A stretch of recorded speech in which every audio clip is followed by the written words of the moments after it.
नमस्कार दोस्तों, मैं हूं आपका होस्ट सूरज कुमार और आप देख रहे हैं IGNOU IQ Hindi YouTube channel. दोस्तों, आज हम बात करने वाले हैं BPSC 104 की, जिसका शीर्षक है भारत में राजनीतिक प्रक्रिया। इसमें हमने ऑलरेडी इकाई 1 से लेकर इकाई 9 तक को पढ़ लिया है। आज हम बात करेंगे इकाई 10 यानी सांप्रदायिकता की। वीडियो में आगे बढ़ने से पहले आपको बता देना चाहता हूं कि अगर आपको BPSC 104 की इम्पॉर्टेंट क्वेश्चन चाहिए या नोट्स चाहिए तो आप नीचे दिए गए नंबर पर फ़ोन करके या व्हाट्सएप पर मैसेज करके 1 से 2 सेकंड के अंदर में अपना इम्पॉर्टेंट क्वेश्चन और नोट्स परचेज कर सकते हैं।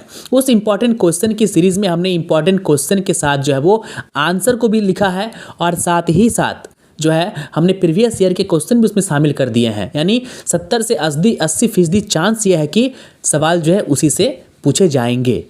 तो आइए बिना किसी देरी के शुरू करते हैं आज का हमारा टॉपिक, जिसका नाम है सांप्रदायिकता। तो आपके स्क्रीन पर सबसे पहला जो पॉइंट है वह सांप्रदायिकता क्या है। देखिए, सांप्रदायिकता क्या है, आपने अक्सर न्यूज़ चैनल में सुना होगा या अखबारों में आपने पढ़ा होगा, सांप्रदायिक हिंसा हो गया, सांप्रदायिकता फैला रही है। तो ये सांप्रदायिकता या सांप्रदायिक हिंसा होता क्या, इस पर डिस्कस करेंगे। पहले जानेंगे सांप्रदायिकता क्या। संप्रदाय क्या होता है? संप्रदाय मतलब एक विशेष धर्म की बात कर रहे हैं, एक विशेष समूह की बात कर रहे हैं, एक विशेष विचारधारा वाले लोगों की बात कर रहे हैं, वो है संप्रदाय। और उस संप्रदाय को जो मानता हो, यानी मान लीजिए हिंदू समुदाय है तो हिंदू धर्म की बात करने वाला, हिंदू को मानने वाला, ठीक है, उसे हम कहेंगे सांप्रदायिकता या सांप्रदायिकवाद। अब कोई इस्लाम को मानता है, इस्लाम की बात करता है, उसका प्रचार करता है, उसकी रक्षा करने की बात करता है, तो वो भी क्या हो जाएगा, सांप्रदायिक हो जाएगा। देखिए, सांप्रदायिकता और सांप्रदायिक हिंसा में फ़र्क है, ठीक है, इसको मिलाइएगा नहीं। सांप्रदायिकता वो होता है कि हम एक हिंदू हैं तो ऑटोमेटिक बात है कि हम जो है अपने धर्म की रक्षा की बात करेंगे, हम अपने धर्म की प्रचार की बात करेंगे, मैं अपने धर्म का बखान का बात करूँगा। तो यही तो है सांप्रदायिकता या सांप्रदायिक, ठीक है, या सांप्रदायिकवाद, ठीक है। और यही चीज़ जब हिंसा का रूप ले लेता है तब वो होता है सांप्रदायिक हिंसा।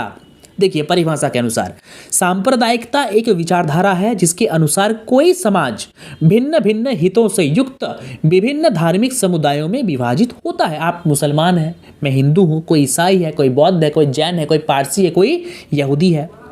सांप्रदायिकता से तात्पर्य उस संकीर्ण मनोवृत्ति से है जो धर्म और संप्रदाय के नाम पर पूरे समाज तथा राष्ट्र के व्यापक हितों के विरुद्ध व्यक्ति को केवल अपने व्यक्तिगत धर्म के हितों को प्रोत्साहित करने तथा उन्हें संरक्षण देने की भावना को महत्व देता है। कहने का तात्पर्य है, देखिए हमारा मकसद क्या होना चाहिए, हमारा मोटो क्या होना चाहिए। आप एक भारत के नागरिक हैं और एक भारत के नागरिक होने के नाते आपका लक्ष्य ये होना चाहिए कि सभी मिलजुल कर रहें। आपका धर्म क्या है, रंग क्या है, भाषा क्या है, रूप क्या है, क्या खाते हैं, क्या बोलते हैं, क्या पहनते हैं, कोई फर्क नहीं पड़ता। इंसान तो है ना आप, तो बस सिंपल है, साथ में रहिए, खाइए पीजिए, मौज कीजिए। आई बात समझ में। लेकिन कुछ लोग ऐसे होते हैं कि अपने ही धर्म का बखान करेंगे, अपने धर्म को फैलाने की बात करेंगे।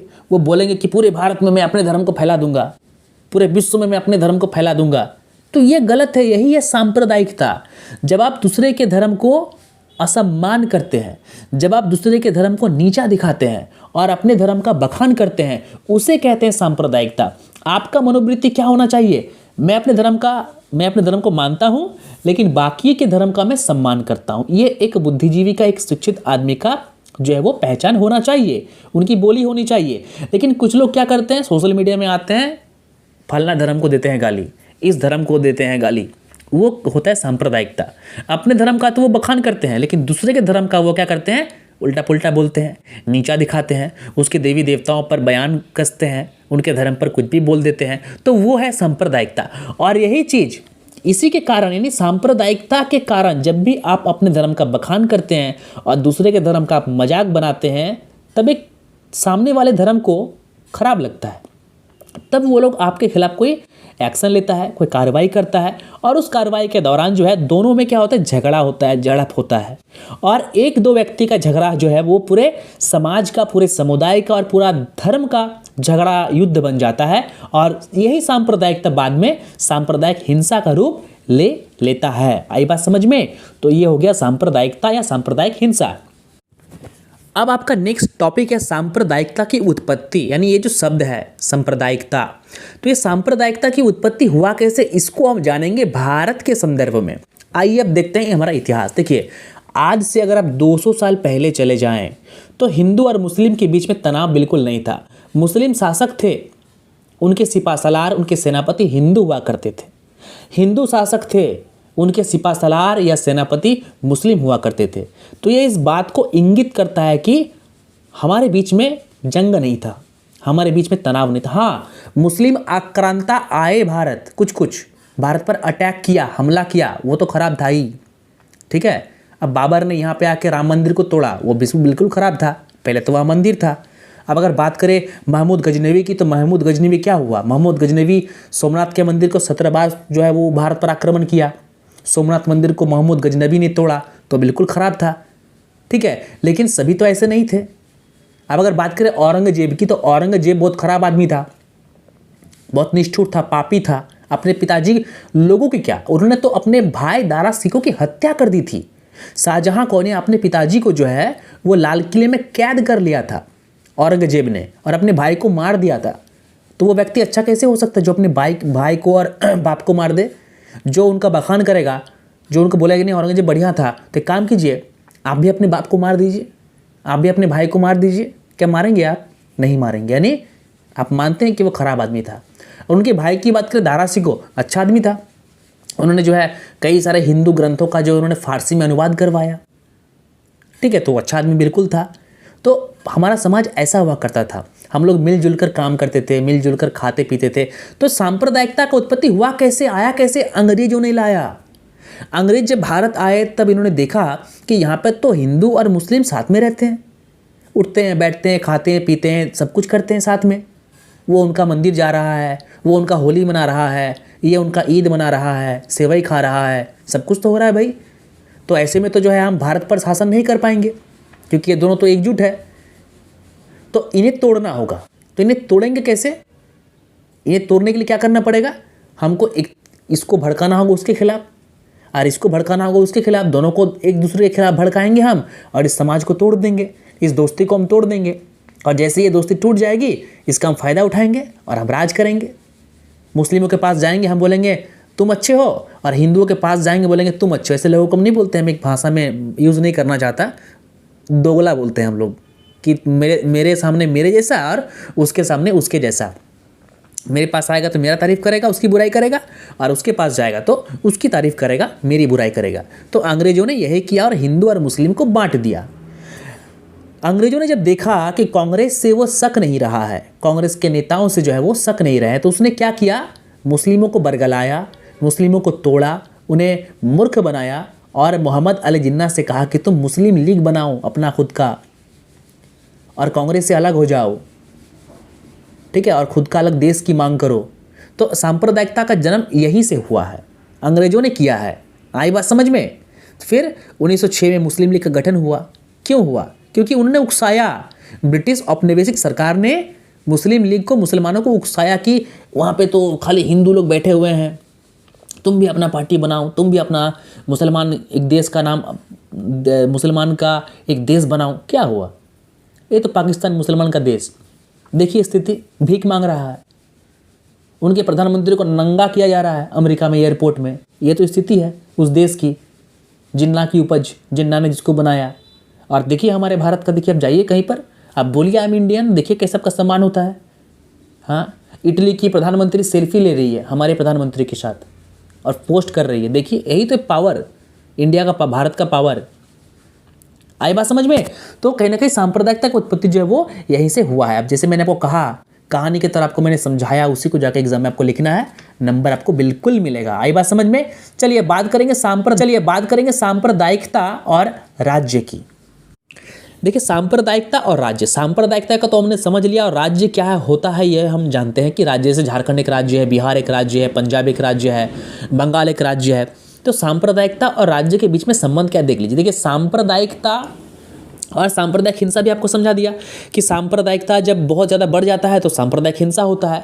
और सांप्रदायिक हिंसा भारत में कई बार हो चुका है। दिल्ली में सबसे पहले कुछ दिन पहले जो है बहुत भयंकर हिंदू मुस्लिम के बीच में जो है वो दंगा हुआ था। अभी हरियाणा के मेवात में भी बहुत भयंकर हिंदू मुस्लिम के बीच में दंगा हुआ।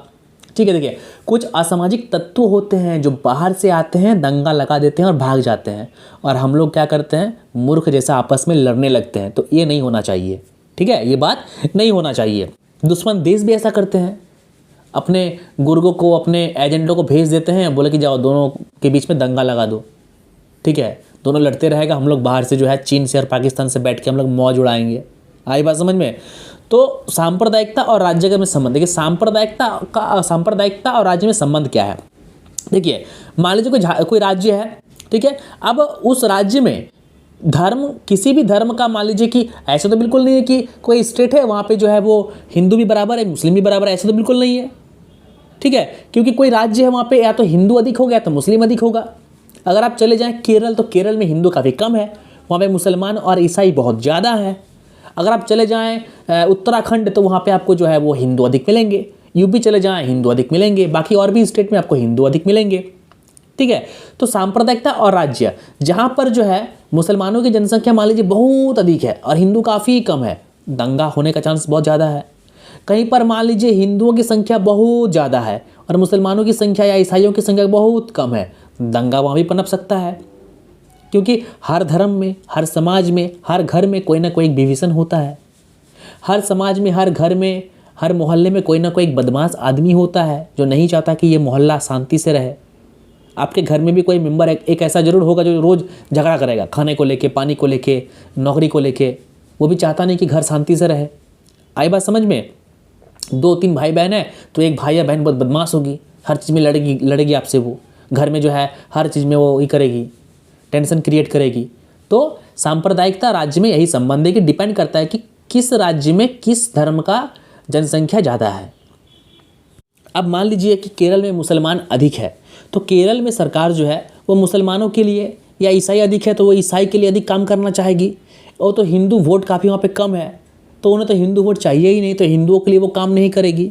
अब हिंदू के लिए मान लीजिए वो काम करेगी, तो जिस धर्म का जनसंख्या बहुत ज़्यादा है, वो लोग क्या बोलेंगे कि हम लोग का जनसंख्या ज़्यादा है, तुम अगर ऐसा किए तो हम तुम्हें वोट नहीं देंगे। यानी उस राज्य में जो है उस लोगों का, उस धर्म का दबाव, जिसका संख्या अधिक है उसका दबाव बढ़ जाएगा। उत्तर प्रदेश की बात करें तो वहाँ पे मान लीजिए कि किसी दूसरे धर्म का आबादी बहुत अधिक है, मान लीजिए हिंदू की आबादी काफ़ी अधिक है, मुसलमानों की आबादी काफ़ी कम है, ठीक है, तो दबाव किसका अधिक रहेगा? मुसलमानों का अधिक रहेगा। देखिए, भारत की बात करें तो अंग्रेजों के शासन के बाद से अब तक को लेकर आप इस बात को नज़रअंदाज नहीं कर सकते हैं कि हिंदू और मुस्लिम के बीच में तनाव हुआ है, ठीक है, और हो भी रहा है। हमारे और आपके लिए नहीं हो रहा है। कुछ ऐसे लोग हैं जो उल्टा पुल्टा बयान देते हैं, वे चाहते नहीं है कि हम लोग खुशी से रहें, हम लोग सुख से रहें। आई बात समझ में? उनका तो कोई फ़र्क नहीं पड़ता, वो तो विदेश में बैठे हुए एक ट्वीट मार देते हैं, 5 BHK फ्लैट में बैठे हुए हैं, 50 लाख के फ्लैट में बैठे हुए हैं, 20 लाख की गाड़ी में घूमते हैं और ट्वीट कर दिए, और हम लोग यहाँ आपस में लड़ना हमने शुरू कर लिया। उनका तो फ़ायदा ही हुआ, उनको पैसे मिला ट्वीट करने के लिए, और हम लोग मूर्ख की तरह यहाँ पे लड़ने लग गए। तो सांप्रदायिकता और राज्य में दोस्तों यही फ़र्क है। तो ये हो गया राज्य और सांप्रदायिकता। अब आपका आखिरी पॉइंट बात करेंगे सांप्रदायिकता और मीडिया। देखिए, मीडिया जो है ना सांप्रदायिकता को कैसे बढ़ाती है। मान लीजिए किसी व्यक्ति ने कुछ ट्वीट कर दिया, अब न्यूज़ में उस ट्वीट को दिखा दिया, इसने जो है ऐसा कहा, कमल हसन ने ये कहा, स्वरा भास्कर ने ऐसा बोला हिंदू धर्म के बारे में, फलना मंत्री जो बीजेपी के फलना प्रवक्ता ने हिंदू धर्म, मुसलमान धर्म के बारे में ये कहा। इसको इतना बढ़ा चढ़ा के प्रोपोगेट करते हैं, दिखाते हैं ना कि दंगा लग जाता है।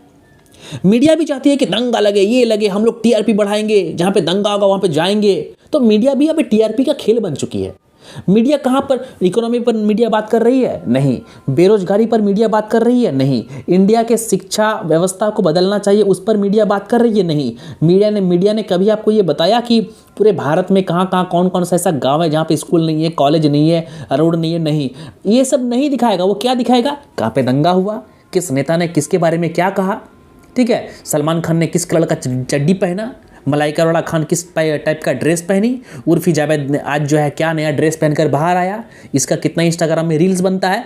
मीडिया यही सब दिखाती है और सांप्रदायिक दंगा फैलाती है मीडिया। इसलिए मैंने भी खुद मैं आपको बता रहा हूँ कि मैंने भी जो है ना टीवी देखना ही बंद कर दिया है।